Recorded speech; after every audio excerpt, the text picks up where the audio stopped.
Sementara itu, pemirsa Presiden ke-7 Republik Indonesia Joko Widodo menghadiri Bloomberg New Economy Forum 2025 di Singapura. Jokowi yang juga sebagai salah satu anggota penasehat Bloomberg New Economy Forum membanggakan infrastruktur Indonesia hingga pembayaran digital QRIS. Thank you, John. Dalam acara Bloomberg New Economy Forum yang berlangsung di Singapura, Jokowi menyampaikan pidato dalam bahasa Inggris.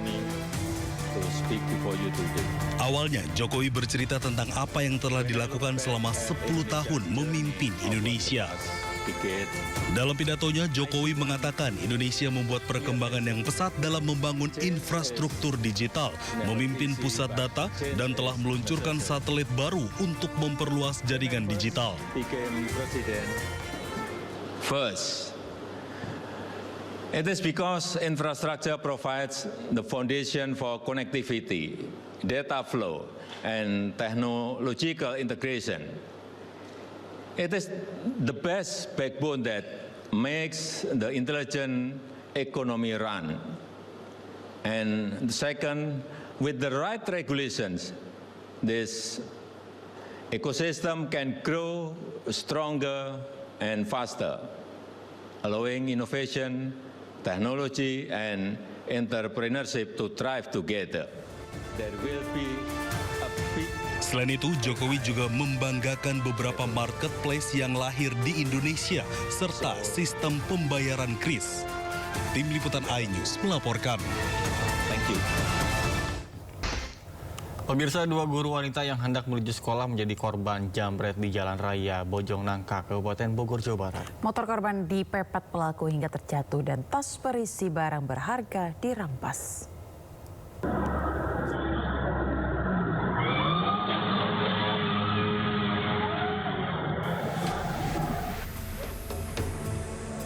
Inilah rekaman kamera pengawas saat dua guru wanita yang berboncengan di Jalan Raya Bojongnangka, Kecamatan Gunung Putri, Kabupaten Bogor, terjatuh usai dipepet jambret yang merampas tasnya. Salah satu korban luka serius dan patah tulang tangan. Korban kehilangan tas berisi ponsel dan dompet berisi uang tunai.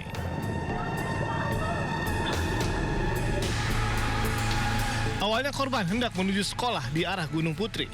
Meski jalanan ramai, pelaku nekat melancarkan aksinya dari arah belakang setelah menyalip dari sisi sebelah kiri. Jadi kayaknya dia sempat tarik-tarikan, guru yang di posisi di belakang sempat tarik-tarikan sama begal itu. Mungkin kalah tenaga kali ya. Jadi ini dia kebanting ke kiri ya, seret. Nah tasnya sempat keambil. Nah itu untuk posisi motor dari arah ke sini tuh lagi kosong Pak. Posisi masih di depan sono no. Jadi orang tuh nggak tahu itu teh jambret apa emang keserempet langsung kabur ya. Warga sekitar mengaku semakin resah dengan maraknya aksi kejahatan jalanan di wilayah Gunung Putri dalam beberapa pekan terakhir. Mereka berharap polisi meningkatkan patroli serta segera menangkap para pelaku. Dari Kabupaten Bogor, Jawa Barat, Cahya Supriyatna, iNews melaporkan. Satreskrim Polres Ogan Komering Ulu berhasil menangkap pelaku pembunuhan seorang guru P3K di Ogan Komering Ulu, Sumatera Selatan. Pelaku bunuh korban saat terpergok tengah berada di kamar korban. Jajaran Satreskrim Polres Ogan Komering Ulu menangkap pelaku pembunuhan terhadap guru P3K yang mengajar di SMP negeri terpencil. Pelaku yang merupakan tetangga korban tega menghabisi nyawa korban lantaran terpergok korban saat berada di dalam kamar korban di Desa Sukapindah, Ogan Komering Ulu, Sumatera Selatan. Kejadian bermula saat pelaku mencari tempat untuk tinggal karena sedang bertengkar dengan istrinya. Pelaku pun menuju ke sebuah indekos kosong. Namun pelaku panik karena pemilik kos mengecek, kemudian pelaku pindah ke kamar korban melalui plafon. Saat pelaku di dalam, korban berteriak mendapati pelaku di kamarnya. Pelaku menyekap korban dengan jilbab hingga mengikat tangan dan kakinya hingga korban tewas kehabisan nafas. Sekira pukul 1 siang, pada saat sesuai dengan keterangan saksi-saksi, korban ini balik ke rumah. Dengan maksud dan tujuan dia tidak tahu. Nah, karena dia balik ke rumah dan otomatis dia karena tidak mau keluar di situ takut ketahuan warga, si tersangka ini dipergok oleh korban. Terungkapnya kasus ini lantaran pelaku membawa ponsel korban. Pelaku dijerat pasal berlapis tentang pembunuhan hingga pencurian dengan kekerasan dengan ancaman hukuman mati. Dari Ogan Komering Ulu, Sumatera Selatan, Widori Agustino, iNews melaporkan. Satuan Reserse Kriminal Polres Sragen menangkap seorang mantan kepala desa Tegarejo, Kecamatan Gondang, Kabupaten Sragen, Jawa Tengah. Ya, pemirsa, mantan kepala desa itu melakukan penipuan jual beli rumah hingga mencapai 200 juta rupiah.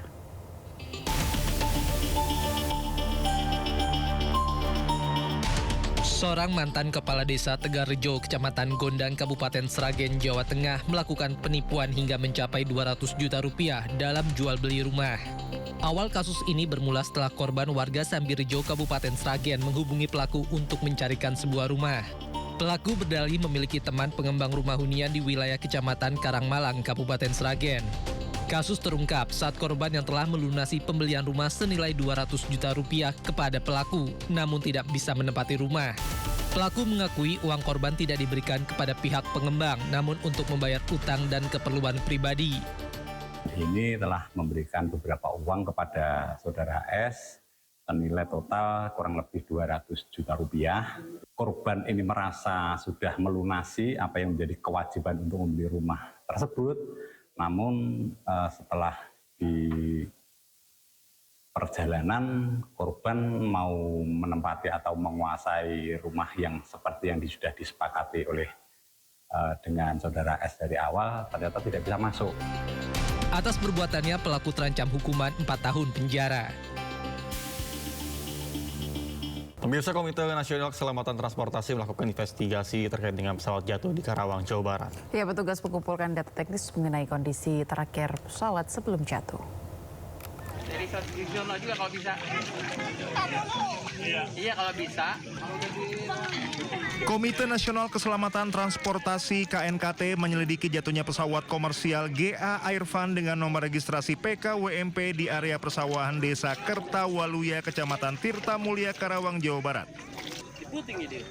Tim KNKT turun langsung ke lokasi pada Sabtu pagi bersama petugas Kementerian Perhubungan serta pihak perusahaan yang terlibat dalam operasional pesawat.